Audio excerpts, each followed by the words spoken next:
इसे स्वीकार करो कि स्पोकन इंग्लिश होगी accept it, accept it, accept it. Accept का मतलब होता है स्वीकार करने से।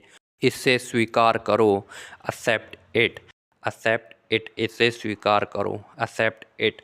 इस लेटर को स्वीकार करो, एक्सेप्ट इट। स्वीकार करने से है, एक्सेप्ट इट। इसे उबालो को स्पोकन इंग्लिश में कहेंगे बॉयल इट, बॉयल इट।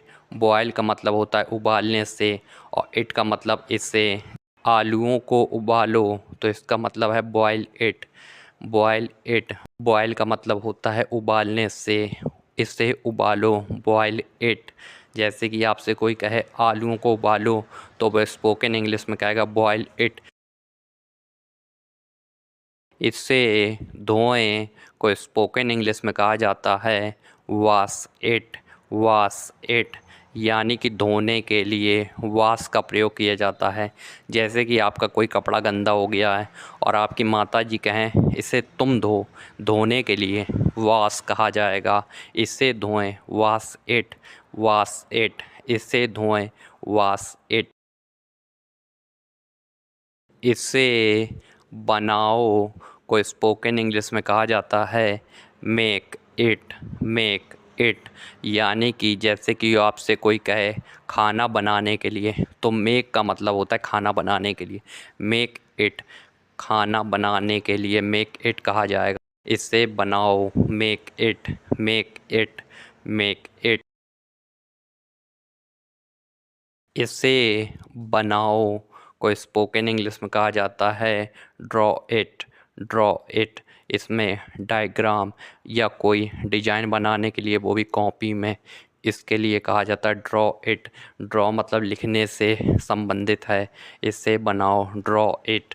जैसे कि कोई डायग्राम हो गया या कोई भी ऐसे चित्र हैं जो कॉपी में बनाए जाते हैं, उनको कहा जाता है ड्रॉ इट, ड्रॉ इट। इसे बनाओ, draw it, draw it, draw it. इसे लाओ को स्पोकन इंग्लिश में कहा जाता है ब्रिंग इट, ब्रिंग इट। इसे लाने के लिए, जैसे कि आपकी माताजी आपसे कहें सब्जी ले आओ, तो वो कहेंगी ब्रिंग इट, लाने के लिए।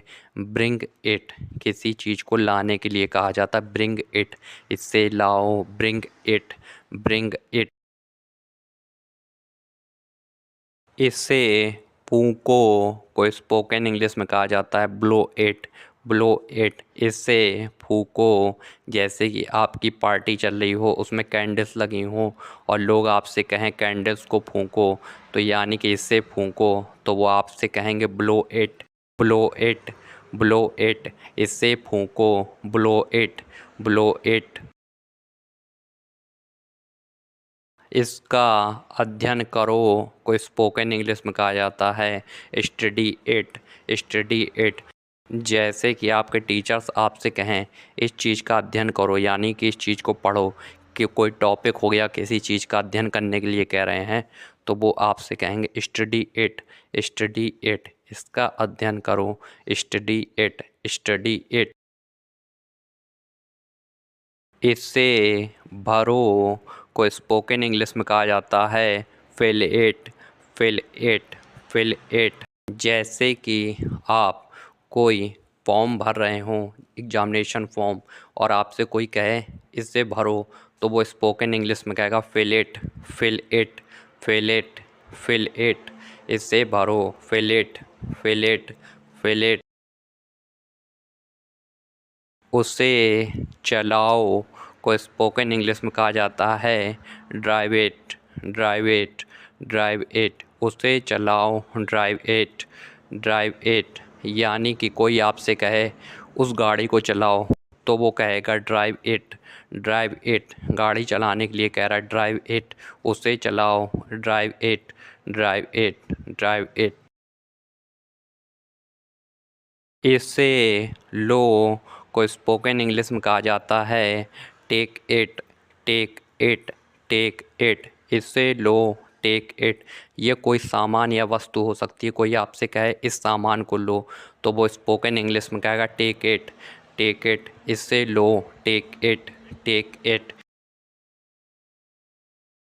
इससे छोड़ो को स्पोकन इंग्लिश में कहा जाता है leave it, leave it, leave it. Leave का मतलब होता है छोड़ने से, और इससे छोड़ो, लीव इट। जैसे कि कोई सामान और वस्तु है और आप लेना चाह रहे हो, कोई आपसे कहे नहीं इसे छोड़ो, दूसरी देखो, इसे छोड़ो, तो वो कहेगा लीव इट। ने अभी देखा था, इससे लो, टेक इट। छोड़ने के लिए कहा जाता है लीव इट, लेने के लिए कहा जाता है टेक इट। अभी सेंटेंस है, इसे छोड़ो तो कहा जाएगा leave it, leave it, leave it, leave it. इसे बेच दो को स्पोकन इंग्लिश में कहा जाता है sell it, sell it. Sell का मतलब होता है बेचने से, इट मतलब इसे। जैसे कि आपकी कोई बाइक है, वो ख़राब हो गई है, कोई आपसे कहे इसे बेच दो, तो वो स्पोकन इंग्लिश में कहेगा सेल इट, सेल इट। इसे बेच दो, sell it, sell it, sell it, sell it. अनुवाद करो को स्पोकन इंग्लिश में कहा जाता है translate it, translate it, translate it. जैसे कि कोई गांव का किसी विदेशी से बात कर रहा है, उसकी भाषा इंग्लिश है, वो गांव का आदमी उससे बात करना चाहता है, तो आप उसमें ट्रांसलेट कर सकते हैं उनकी भाषा का। मतलब कि बीच में आपको उनकी इंग्लिश आती है और उन दोनों के बीच में आप कम्युनिकेट करा सकते हैं। उस चीज़ को कहते हैं ट्रांसलेट इट, अनुवाद कराना, ट्रांसलेट इट। इससे पकड़ो को स्पोकन इंग्लिश में कहा जाता है catch it, catch it, catch it. जैसे कि मैच चल रहा है और गेंद हवा में है और वहाँ प्लेयर्स खड़े हुए हैं, तो एक कहे कैच इट, यानी इस गेंद को पकड़ने के लिए कहा जाएगा कैच इट। इससे पकड़ो, कैच इट, इससे पकड़ो, कैच इट, इससे पकड़ो, कैच इट। यह सुनो को स्पोकन इंग्लिश में कहा जाता है hear it, hear it, hear it. जैसे कि कोई अच्छा गाना है और कोई आपसे कहे ये गाने को सुनो, इसे सुनो, तो स्पोकन इंग्लिश में कहेगा hear it, hear it, hear it, hear it, hear it. इससे भूल जाओ को स्पोकन इंग्लिश में कहा जाता है forget it, forget it, forget it, forget it. इससे भूल जाओ, फॉरगेट इट। जैसे कि आपका कोई सामान गिर जाए और वो आपको मिल नहीं रहा हो और आपके पेरेंट्स आपसे कहें इससे भूल जाओ, तो वो स्पोकन इंग्लिश में कहेंगे forget it, forget it, forget it. इससे भूल जाओ, forget it, forget it, forget it.